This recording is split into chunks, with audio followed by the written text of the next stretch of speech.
나이가 들면 머리가 굳는다. 다들 그렇게 믿고 계시죠? 이 말을 듣고 속으로 맞아 나도 요즘 사람 이름이 안 떠오르고 하려던 말이 자꾸 막혀나신 분 계실 겁니다. 맞습니다. 반응 속도나 순간적인 암기력은 20살 무렵에 정점을 찍고 그 뒤로는 해가 갈수록 조금씩 떨어지는 게 사실이거든요. 그런데 이야기가 여기서 끝나면 억울합니다. 낱말을 골라 쓰는 능력, 복잡한 상황을 판단하는 능력, 상대의 표정에서 속마음을 읽어내는 능력은 40을 넘겨서도 멈추지 않고 계속 올라가거든요. 어떤 능력은 60이 훌쩍 지나서야 평생 가장 높은 지점에 닿습니다. 당신의 정점은 대체 몇 살입니까? 20살이라고 답하셨다면 지금 수십 가지 능력 중에 딱 하나만 붙들고 나머지 전부를 스스로 묻어버린 겁니다. 젊을 때가 전성기라는 말, 학교에서도 회사에서도 수십 년을 세뇌당하듯 들어오셨죠. 그런데 그 말이 처음부터 새빨간 거짓말이었다면요. 지금 이 순간에도 당신 머릿속 대부분의 능력은 내리막이 아니라 오르막을 타는 중입니다. 전성기가 지나간 게 아니라 아직 도착하지도 않은 겁니다. 이게 듣기 좋으라고 던지는 위로가 아닙니다. 2015년에 심리학자 조슈아 하트숀과 로라 저마인이 내놓은 연구 하나가 이 판을 통째로 뒤집어 놨거든요. 두 사람은 온라인 인지 검사 사이트를 통해 5만 명에 가까운 사람들의 데이터를 끌어모았고 거기에 수십 년간 쌓여온 표준 지능 검사 자료까지 합쳐서 나이별로 능력을 하나하나 뜯어봤습니다. 표본이 이 정도면 우연이나 착시로 치부할 규모가 아니죠. 몇 사람 붙잡고 물어본 설문이 아니라 수만 명의 뇌가 실제로 어떻게 작동하는지를 통째로 들여다본 겁니다. 그전까지 학계의 상식은 단순했습니다. 지능이란 건 20살 언저리에 한 번 정점을 찍고 그 뒤로는 쭉 내리막을 탄다고요. 교과서에도 그렇게 실렸고 대부분의 사람이 그걸 의심 없이 받아들였습니다. 그런데 데이터를 실제로 펼쳐보니 그 상식이 산산조각 났습니다. 능력마다 정점을 찍는 나이가 완전히 제각각이었던 겁니다. 하나의 본구리가 아니라 여러 개의 본구리가 서로 다른 시점에 솟아 있었던 거죠. 어떤 건 10대에, 어떤 건 20대에, 또 어떤 건 60을 넘겨서야 꼭대기에 닿았습니다. 눈앞에 뭔가 나타났을 때 얼마나 빨리 반응하느냐 하는 처리 속도는 18배에서 19살의 최고점을 찍고 곧바로 떨어집니다. 게임 잘하는 나이가 딱 이맘때인 데는 이유가 있는 겁니다. 무언가를 잠깐 머릿속에 붙들어두는 작업 기억은 25살 무렵에 정점에 올랐다가 이후로 아주 천천히 내려가고요. 여기까지만 들으면 역시 젊을수록 유리한 거 아니냐 싶으실 겁니다. 그런데 진짜 반전은 지금부터거든요. 상대방의 표정과 말투에서 저 사람이 지금 무슨 생각을 하는지 읽어내는 능력, 이건 40에서 50 사이에 가장 높이 올라가고 60이 넘어야 비로소 눈에 띄게 떨어지기 시작합니다.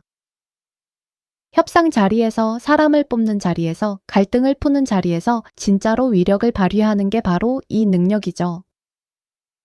사람을 다루는 감각은 이제 막 물이 오르는데 정작 본인은 나이 들었다며 뒤로 물러설 채비를 하는 겁니다. 얼마나 아까운 일입니까? 낱말을 정확히 골라 쓰고 세상 돌아가는 이치를 꿰는 능력은 더 놀랍습니다. 어휘력과 켜켜이 쌓인 지식은 60 후반에서 70 초반까지도 멈추지 않고 계속 올라가거든요. 20살짜리가 죽었다 깨어나도 못 이기는 영역이라는 뜻입니다. 하트쇼는 이렇게 못 박았습니다. 어느 나이든 당신은 어떤 건 나아지고 어떤 건 나빠지고 어떤 건 제자리인데 모든 걸 한꺼번에 잘하는 나이 같은 건 애초에 존재하지 않는다고요. 그러니까 20살이 40을 이기는 영역이 있으면 40이 20살을 압도하는 영역도 분명히 있는 겁니다. 그런데도 우리는 왜 늙으면 다 끝이라고 느낄까요? 이유는 단순합니다.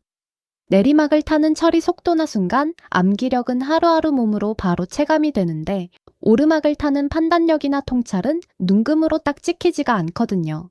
그래서 잃는 건 선명하게 느끼고 얻는 건 있는 줄도 모른 채 지나갑니다. 손해본 것만 세고 벌어들인 건 계산해서 빼놓는 셈이죠. 이게 실험실 안에서만 통하는 이야기냐? 그것도 아닙니다. 돈과 성패가 직접 걸린 냉정한 무대에서도 똑같은 결론이 나왔거든요. 미국 경제학자들이 인구조사 자료에 담긴 창업자 270만 명을 통째로 훑었습니다. 흔히들 대박 나는 창업자는 20살 청년이라고 믿잖아요. 게이츠도 잡스도 저커버그도 20대 초반에 회사를 세웠으니까요. 이런 몇몇 사례가 워낙 유명하다 보니 그게 법칙인 줄 착각하는 겁니다. 그런데 실제 숫자는 정반대를 가리켰습니다. 1000개 중 하나꼴로 가장 빠르게 성장한 그 회사들 창업자 평균 나이가 45이었던 겁니다. 전체 창업자 평균이 42인데 크게 터진 쪽은 오히려 더 나이가 많았죠. 50살 창업자가 대박을 낼 확률은 30살 창업자의 거의 2배에 달했습니다. 분야를 나눠봐도 마찬가지였습니다. 소프트웨어처럼 젊은 창업자가 많은 쪽조차 평균이 40이었고 기술이 깊게 필요한 분야는 47에 가까웠거든요. 왜 이런 결과가 나왔느냐? 연구진이 짚은 핵심은 그 분야에서 오래 쌓은 경험이 성공 확률을 끌어올린다는 것이었습니다. 젊음이 아니라 축적이 승부를 갈랐던 거죠. 이제 그림이 좀 잡히시죠? 전성기는 20살에 반짝했다 꺼지는 한순간이 아닙니다. 능력마다 따로따로 정점을 향해 오르는 여러 개의 곡선이고 그 중에서도 사람을 읽고 상황을 판단하고 세상을 아는 능력처럼 인생의 진짜 승부를 결정짓는 것들은 하나같이 뒤늦게 피어납니다. 그러니 지금 뭔가 새로 시작하기엔 늦었다고 느끼신다면 그건 사실이 아니라 순전히 착각입니다. 당신이 지금 손에 쥔 무기는 20살 때보다 오히려 늘었고 그중 가장 값진 것들은 아직 정점에 닿지도 않았으니까요. 그런데 궁금하지 않으십니까? 능력은 이렇게 늦게까지 자라는데 왜 정작 많은 사람은 40 넘어 새로운 걸 시작하기도 전에 지레 접어버릴까요? 답은 능력의 문제가 아니라 믿음의 문제입니다. 그리고 그 믿음은 타고나는 게 아니라 수십 년에 걸쳐 누군가 심어준 겁니다. 심리학자 캐럴 드웩은 사람이 자신의 능력을 바라보는 방식을 크게 두 가지로 나눴습니다. 하나는 능력이 태어날 때부터 정해져서 더는 안 변한다고 보는 시각이고 다른 하나는 경험과 노력을 쌓으면 얼마든지 늘어난다고 보는 시각입니다. 앞의 것을 고정 마인드셋, 뒤의 것을 성장 마인드셋이라 불렀는데 중요한 건 이 둘이 타고난 성격이 아니라는 점입니다. 살면서 반복적으로 들은 말과 겪은 상황이 만들어낸 결과물일 뿐입니다. 한번 떠올려 보십시오. 회의 자리에서 새로 나온 협업 툴을 써보자고 했다가 요즘 그런 거 안 써도 다 되는데 굳이라는 말을 들은 경험 다들 한두 번쯤 있으실 겁니다. 그 말이 딱 한 번이면 그냥 넘어갑니다. 그런데 이게 10년, 20년 쌓이면 얘기가 달라집니다. 새로운 방식이 떠올라도 입을 다물게 되고 어느 순간부터는 스스로도 믿게 됩니다. 나는 원래 이런 건 잘 못 받아들이는 사람이라고요. 심리학에서는 이런 현상을 학습된 무기력이라 부릅니다. 이 개념을 처음 정립한 마틴 셀리그먼이 주목한 지점이 흥미로운데 무기력이 실제 상황에서 오는 게 아니라는 겁니다. 반복된 경험이 만들어낸 내면의 결론에서 온다는 거죠. 나는 이제 안 된다. 나는 이미 늦었다. 나는 원래 그런 사람이 아니다. 이런 결론은 사실처럼 느껴지지만 실제로는 한 번도 검증된 적 없는 짐작에 불과합니다. 그런데 사람들은 짐작을 사실로 착각하고 거기서 인생의 방향을 정합니다. 학습된 무기력의 진짜 무서운 점은 따로 있습니다. 한 영역에서 생긴 무기력이 전혀 다른 영역으로 옮겨붙는다는 겁니다. 직장에서 새 아이디어를 낼 때마다 퇴짜를 맞아온 사람은 은퇴한 뒤 완전히 새로운 분야에 도전할 때도 시작하기도 전에 이미 안 될 것 같다는 느낌부터 받습니다. 그 느낌은 새 분야에서 나온 게 아닙니다. 예전 직장에서 굳어진 회로가 낯선 상황에 그대로 옮겨붙은 것뿐입니다. 분야가 완전히 다른데도 뇌는 예전 파일을 그대로 재생하는 셈입니다. 이런 패턴은 회사 밖에서도 똑같이 작동합니다. 가족 단체 채팅방을 생각해 보십시오. 자녀가 새로 나온 앱이나 서비스를 알려주면 이걸 어떻게 쓰냐고 몇 번 되묻다가 곧 됐어? 그냥 너희가 해라며 손을 떼는 장면. 한두 번은 그냥 웃고 넘어갈 일입니다. 그런데 이 장면이 수십 번 반복되면 뇌는 새로운 것 자체를 나와는 안 맞는 영역으로 분류해버립니다. 정작 그 사람의 능력이 떨어진 게 아니라 시도 자체를 하지 않는 습관이 자리를 잡은 겁니다. 그리고 이 습관은 본인도 눈치채지 못한 채 굳어집니다. 동네 운동 모임이나 취미 모임에서도 비슷한 장면이 벌어집니다. 누군가 새 프로그램을 배워보자고 제안하면 나는 그런 거 배우기엔 늦었지라며 먼저 빠지는 사람이 꼭 있습니다. 그 말을 들은 다른 사람도 슬쩍 고개를 끄덕입니다. 아무도 검증하지 않은 문장 하나가 그 자리에 있는 모두의 결정을 조용히 바꿔놓는 겁니다. 그리고 이 문장은 한번 나오면 그 모임 전체의 기본값처럼 굳어버립니다. 여기서 짚어야 할 게 있습니다. 학습된 무기력은 뇌가 고장난 상태가 아니라 뇌가 아주 정상적으로 작동한 결과라는 점입니다. 불편한 결과를 반복해서 겪으면 뇌는 같은 불편을 피하려고 시도 자체를 줄이는 쪽으로 움직입니다. 위험한 곳에 다시 안 가려는 생존 본능과 같은 회로인데 문제는 이 회로가 진짜 위험과 그냥 낯선 상황을 구분하지 못한다는 데 있습니다. 맹수를 만나는 것과 처음 가는 모임에 나가는 것을 뇌는 거의 같은 신호로 처리해버립니다. 그러니 몸이 움츠러드는 건 겁이 많아서가 아니라 회로가 오작동한 것뿐입니다. 앞서 살펴봤듯이 판단력과 통찰은 마흔 이후에도 계속 자라는 능력입니다. 그런데 이 능력을 실제로 써보려는 순간 예전에 다른 자리에서 새겨진 낡은 신호가 먼저 튀어나와 발목을 잡습니다. 능력과 실행 사이에 이 신호 하나가 끼어들어 있는 셈입니다. 그러니 냉정하게 다시 물어봐야 합니다.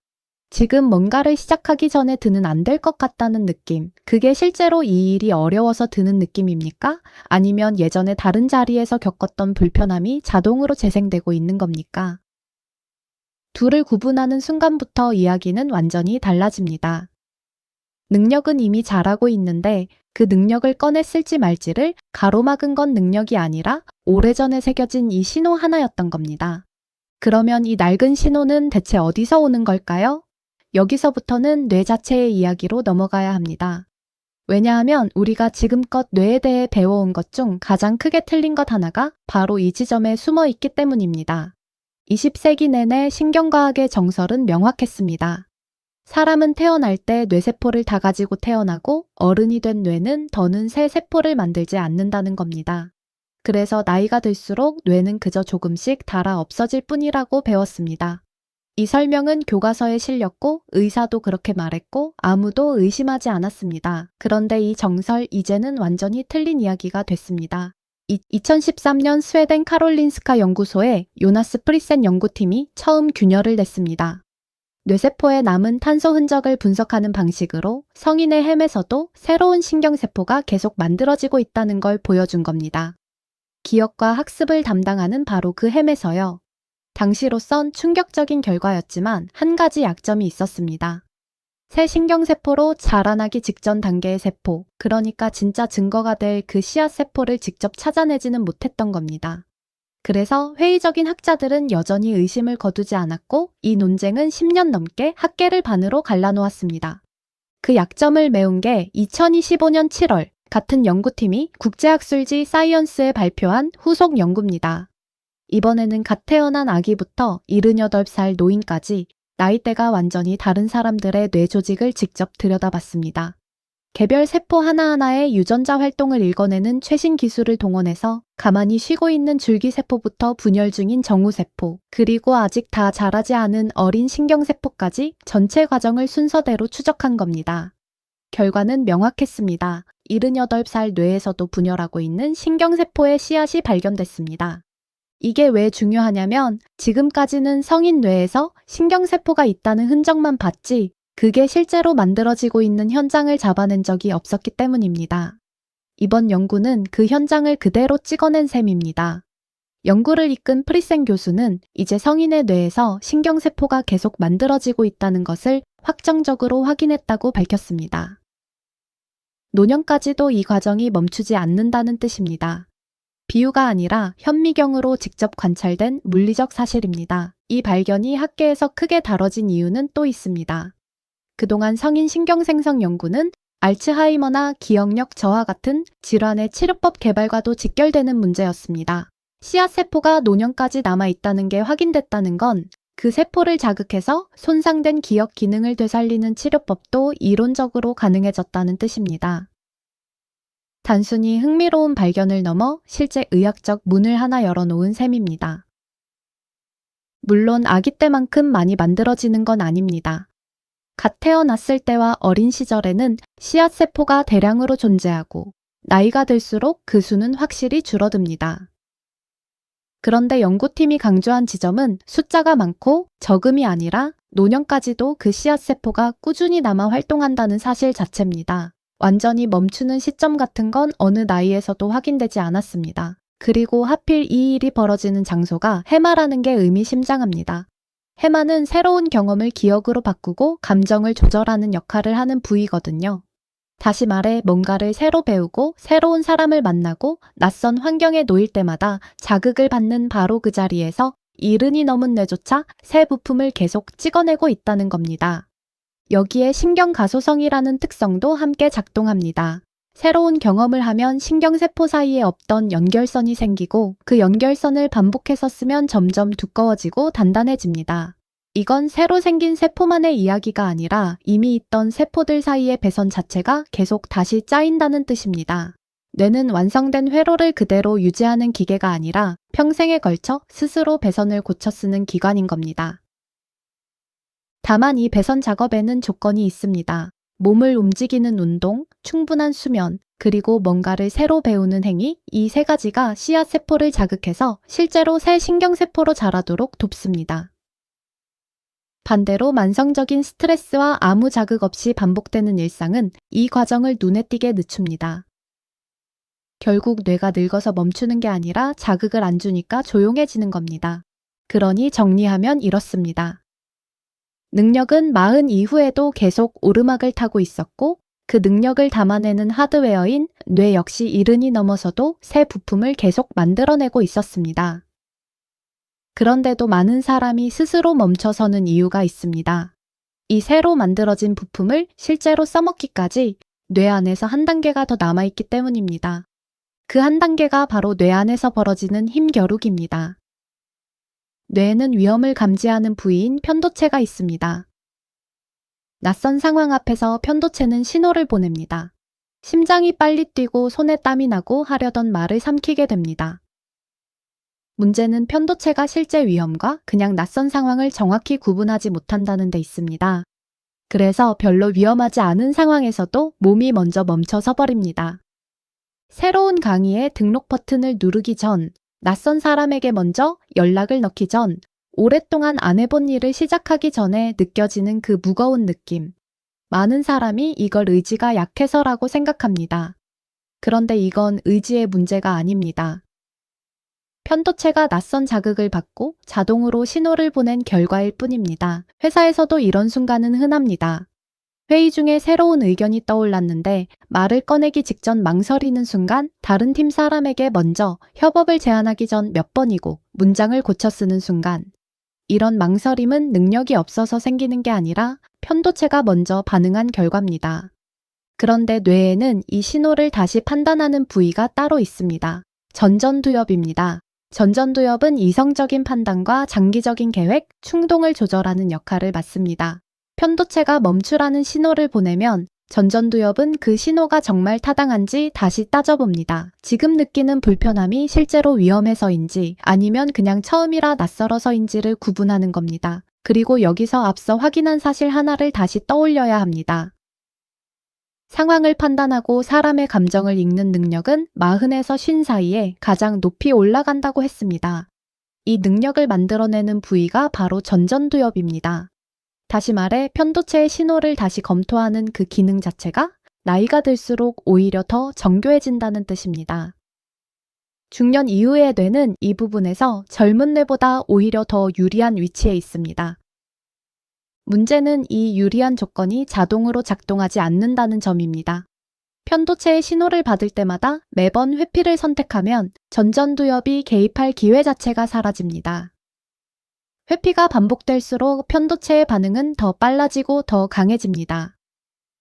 반대로 전전두엽이 판단에 끼어드는 빈도는 점점 줄어듭니다. 결국 편도체의 즉각 반응만 남고 전전두엽이 가진 우수한 판단력은 쓰이지 않은 채로 남습니다. 오래 일했던 방식대로만 계속 일하고 새 제안이 들어와도 그건 좀 아닌 것 같다고 마무리하는 습관이 이렇게 만들어집니다. 여기에 도파민이 하나 더 얽혀 있습니다. 도파민은 흔히 쾌락을 주는 물질로 알려져 있지만 신경과학에서는 조금 다르게 설명합니다. 도파민은 쾌락 자체보다 새로운 것을 향해 움직이게 만드는 동기신호에 가깝습니다. 뭔가를 처음 시도했을 때, 아주 작게라도 성공했을 때 도파민이 분비되면서 이 행동을 다시 해보라는 신호가 켜집니다. 실제로 뇌 안의 도파민 수용체 숫자는 나이가 들면서 줄어듭니다. 관련 연구들을 종합하면 20대 이후로 10년마다 약 세서 14% 정도씩 줄어드는 것으로 나타납니다. 숫자만 보면 불리한 조건처럼 보입니다. 그런데 중요한 건 수용체가 줄어드는 것과 이 회로 자체가 꺼지는 것은 전혀 다른 문제라는 겁니다. 수용체가 줄어도 자극이 들어오면 남아있는 수용체가 반응합니다. 다만 그 자극을 얼마나 자주 주느냐에 따라 회로가 활발히 쓰이는지 아닌지가 갈립니다. 오랫동안 새로운 시도를 하지 않으면 이 회로에 들어오는 자극 자체가 사라집니다. 특별히 하고 싶은 것도 없고 뭘 해도 재미가 없다는 느낌. 이건 성격이 무뎌져서가 아니라 도파민 회로가 오랫동안 자극을 못 받아서 생기는 결과입니다. 반대로 아주 작은 새로운 시도 하나가 이 회로를 다시 움직이게 만듭니다.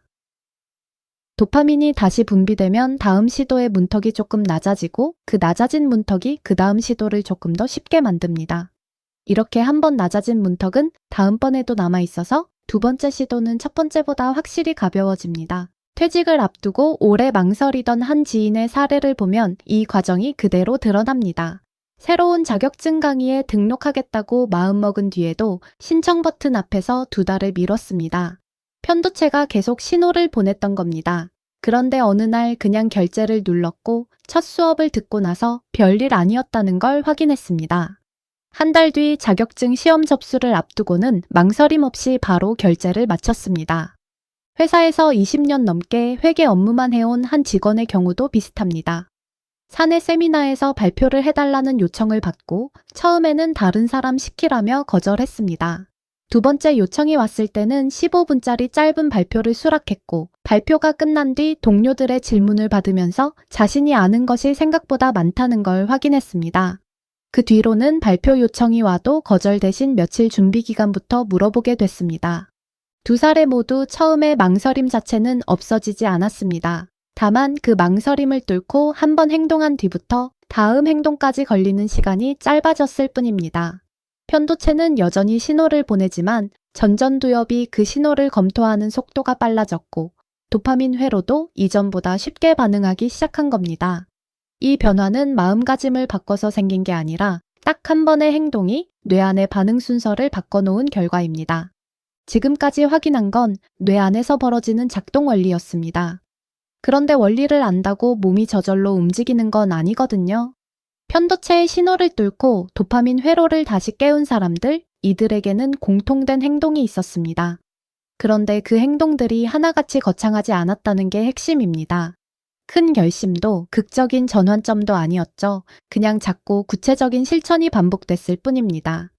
심리학자 알버트 반두라는 자기 효능감, 그러니까 내가 특정한 일을 해낼 수 있다는 믿음이 어떻게 만들어지는지를 오래 연구했습니다.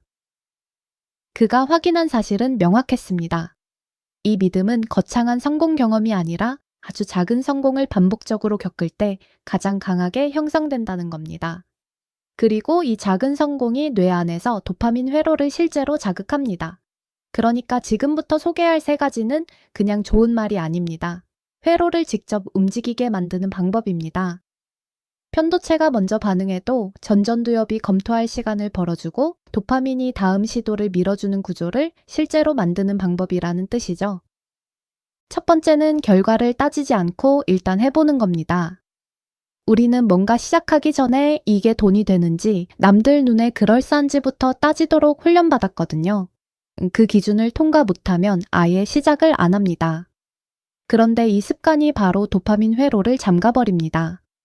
결과가 확실해야만 움직이는 사람은 결과가 불확실한 새로운 자극을 스스로 차단하는 셈이니까요. 반대로 잘하고 못하고를 따지지 않고 딱 한 번만 해보는 태도, 이게 회로를 여는 첫 번째 열쇠입니다. 주민센터 원데이 클래스를 한 번만 들어보는 것, 안 해본 운동 수업에 체험으로 딱 한 번 참여해보는 것, 평소 안 읽던 분야의 책을 한 권 집어보는 것.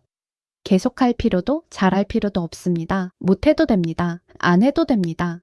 시도 자체가 목적이니까요. 실패조차 성립되지 않는 구조라는 게 이 방법의 핵심입니다.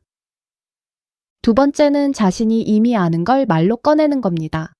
오랫동안 한 분야에서 일해왔다면 몸에 밴 지식이 이미 쌓여 있습니다. 그런데 본인은 그걸 지식이라 여기지 않죠. 그냥 익숙한 것, 당연한 것으로 취급하고 넘어갑니다. 그게 누군가에게는 간절히 배우고 싶은 내용일 수 있다는 생각을 잘 못하는 겁니다. 도서관 재능기부 강좌에서 1시간짜리 발표를 해보는 것, 오랜만에 만난 후배에게 요즘 정리하는 걸 들려주는 것, 블로그나 짧은 영상의 경험 한 가지를 정리해서 올려보는 것. 말로 꺼내는 순간 두 가지가 동시에 일어납니다. 흩어져 있던 지식이 정리되고 상대의 반응을 통해 그게 쓸모 있다는 신호를 받게 되거든요. 이 신호가 자기 효능감을 실제로 끌어올립니다. 완벽하게 준비한 다음에 꺼내려 하면 그 순간은 평생 안 옵니다. 준비가 다 됐다는 느낌은 애초에 존재하지 않으니까요. 제가 이 일을 오래 해왔는데 한번 나눠보겠습니다. 이 한마디면 충분하거든요. 세 번째는 나보다 훨씬 어린 사람과 정기적으로 시간을 보내는 겁니다. 가장 낯설게 들릴 수 있는데 이유는 분명합니다. 사람은 자주 만나는 이들의 말투와 사고방식에 자연스럽게 맞춰지거든요. 비슷한 나이, 비슷한 처지의 사람들끼리만 모이면 대화가 서로의 한계를 확인해주는 쪽으로 흘러가기 쉽습니다. 그 나이에 뭘 새로 시작하냐는 말이 아무렇지 않게 오가고 들은 사람은 웃으며 넘기지만 집에 돌아가면 그 말이 마음 어딘가에 조용히 내려앉습니다. 반면 나이 차이가 크게 나는 사람과 대화하면 얘기가 완전히 달라집니다. 그들에게 당연한 것이 나에게는 새롭고 내게 당연한 것이 그들에게는 귀합니다. 막내 직원에게 먼저 점심을 청해보는 것, 자녀 친구들과 짧게라도 얘기 나눠보는 것, 청년 대상 모임에 딱 한 번 참관자로 가보는 것. 처음엔 서먹합니다. 어색한 게 당연합니다. 그 어색함 자체가 뇌가 낯선 자극을 받아들이고 있다는 증거니까요. 그리고 이 대화는 나이든 쪽만 얻는 게 아닙니다. 상대에게도 자극이 되거든요. 세 가지 모두 공통점이 있습니다. 돈이 거의 안 듭니다. 특별한 재능도 필요 없습니다. 지금 당장 오늘부터 시작할 수 있습니다. 셋을 다 할 필요는 없습니다. 하나만 골라도 되고 그 절반만 해도 됩니다. 첫 번째가 부담스러우면 원데이 클래스 신청이 아니라 그냥 홈페이지에 들어가 일정만 확인해보는 것부터 시작하면 되고, 두 번째가 어려우면 발표가 아니라 아는 사람 한 명에게 짧은 메시지로 요즘 정리하고 있는 걸 한 줄 보내보는 것부터 시작하면 됩니다. 세 번째가 부담스러우면 직접 만나는 대신 어린 동료가 쓰는 앱이나 콘텐츠를 한번 살펴보는 것부터 시작해도 됩니다. 뇌는 자극의 크기를 안 따집니다. 새롭기만 하면 반응하거든요. 그리고 그 반응이 한번 쌓이면 다음 시도는 반드시 더 가벼워집니다. 처음 한 걸음이 제일 무겁습니다. 그 다음부터는 조금씩 수월해집니다. 결국 문턱을 넘는 게 아니라 문턱 자체가 점점 낮아지는 겁니다. 그리고 그 낮아진 문턱을 만드는 건 결심이 아니라 실제로 뗀 한 걸음입니다. 세 가지를 시작하기 전 이런 질문이 떠오르실 겁니다. 내가 지금 이걸 왜 하고 있지? 원데이 클래스 신청 버튼을 누르면서도 후배에게 안부를 보내면서도 이 질문은 계속 따라옵니다. 답을 찾으려면 심리학자 에릭 에릭슨을 알아야 합니다. 그는 인간의 발달이 청년기에서 끝나지 않는다고 봤습니다. 에릭슨은 중년 이후의 삶에 생성감이라는 이름을 붙였습니다. 내가 쌓아온 걸 세상에 흘려보내는 단계라는 뜻입니다. 나를 위해 살던 방식에서 나를 통해 흘러가는 방식으로 넘어가는 시기라는 거죠. 그는 이 단계를 제대로 통과하지 못하면 침체감에 빠진다고도 경고했습니다. 반복되는 하루 속에서 아무것도 나아가지 않는다는 느낌, 이게 침체감입니다. 그런데 많은 사람이 생성감으로 가는 길을 노쇠와 혼동합니다. 뭔가 지워지는 시기라고 착각하는 겁니다. 실제로는 정반대입니다. 스위스 심리학자 카를 융근 인생의 오후는 인생의 오전과 다른 프로그램이 필요하다고 했습니다. 오전에는 자리를 잡고 책임을 다하는 게 과제였다면 오후에는 다른 질문이 기다린다는 겁니다. 나는 무엇을 진짜 원하는가? 내가 가진 것 중 아직 꺼내지 않은 건 무엇인가? 이 질문들은 오전에는 나오지 않습니다. 자리를 잡느라 여유가 없었으니까요. 그런데 그 자리를 다 잡고 난 지금 이 질문들이 비로소 가능해집니다. 융근 이 과정을 개성화라고 불렀는데 삶에 부여된 여러 역할을 하나씩 내려놓을 때 비로소 그 아래에 있던 진짜 모습이 드러난다고 설명했습니다. 부모로서, 직장인으로서, 누군가의 배우자로서 맡았던 역할들이 거치고 나면 그 밑에서 오랫동안 눌려있던 자기 모습이 나타난다는 뜻입니다. 이걸 뒷받침하는 데이터가 있습니다. 하버드 대학은 1938년부터 지금까지 88년째 성인 발달 연구를 이어오고 있습니다. 하버드 학생들과 보스턴 빈민가 청년들을 함께 추적하는 걸로 시작했는데 지금은 배우자와 자녀까지 포함해서 참여자가 2,500명을 넘습니다. 세계에서 가장 오래된 성인 추적 연구고 지금까지 4명의 책임자를 거쳐왔습니다. 참여자들은 몇 년마다 설문에 답하는 걸 넘어서 집으로 찾아온 연구진에게 인터뷰를 하고 혈액 검사를 받고 뇌 촬영까지 받습니다. 이 연구를 지금 이끌고 있는 정신과 의사 로버트 월딩거가 확인한 결과는 명확했습니다. 80살에 얼마나 건강한지를 가장 정확하게 예측한 건 콜레스테롤 수치도 혈압도 체질량 지수도 아니었습니다. 50살 무렵 인간관계에 얼마나 만족했는지 이게 가장 강력한 예측 변수였습니다. 더 흥미로운 건 그 다음입니다.